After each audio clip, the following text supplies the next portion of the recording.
Certificate নির্ভর শিক্ষা ব্যবস্থার পরিবর্তে দেশের দক্ষতা ভিত্তিক প্রযুক্তি নির্ভর বাস্তব ও কর্মমুখী শিক্ষা ব্যবস্থা গড়ে তোলার ওপর জোর দিয়েছেন প্রধানমন্ত্রী তারেক রহমান। দেশের জনসংখ্যাকে জনসম্পদে রূপান্তর করারও তাগিদ দেন তিনি। সকালে বাংলাদেশ চীন মৈত্রী সম্মেলন কেন্দ্রে কর্মমুখী ও টেকনিক্যাল শিক্ষা বিষয়ে শিক্ষকদের প্রশিক্ষণ কার্যক্রমের উদ্বোধনী অনুষ্ঠানে এসব কথা বলেন তারেক রহমান। নুরুদ্দিন খানের প্রতিবেদন।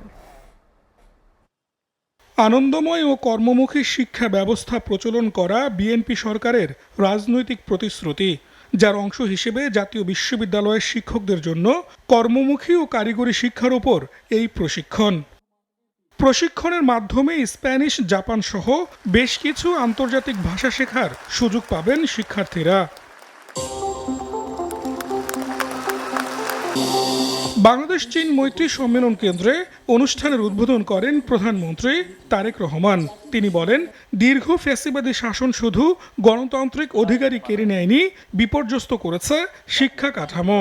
আমরা ইনশাল্লাহ অবশ্যই ঘুরে দাঁড়াবো। এবার বাংলাদেশের স্বাধীনতা এবং মুক্তিযুদ্ধ অর্জন থেকে শুরু করে আজ পর্যন্ত ইতিহাসের প্রতিটি বাঁকে যেসব সাহসী মানুষ দেশে গণতন্ত্র প্রতিষ্ঠা এবং দেশ ও জনগণের স্বাধীনতা রক্ষায় আত্মত্যাগ করেছেন, তাদের অবদানকে সম্মান জানাতে চাইলে আমাদেরকে একটি জ্ঞানভিত্তিক রাষ্ট্র এবং সমাজ গড়ে তুলতে হবে। প্রধানমন্ত্রী বলেন, সরকার এমন কর্মমুখী শিক্ষা ব্যবস্থা গড়ে তুলতে চায় যেখানে শুধু সনদ প্রদান নয়, বরং দক্ষ মানব সম্পদ সৃষ্টি করবে। প্রযুক্তিগত বিপ্লব মোকাবেলায় সার্টিফিকেট নির্ভর শিক্ষা ব্যবস্থার পরিবর্তে বর্তমানে দক্ষতা ভিত্তিক, প্রযুক্তি নির্ভর এবং বাস্তব ও কর্মমুখী শিক্ষা ব্যবস্থার গড়ে তোলার মনে হয় কোনো বিকল্প নেই। শিল্প খাতে জাতীয় বিশ্ববিদ্যালয়ের অবদানের কথা তুলে ধরেন প্রধানমন্ত্রী।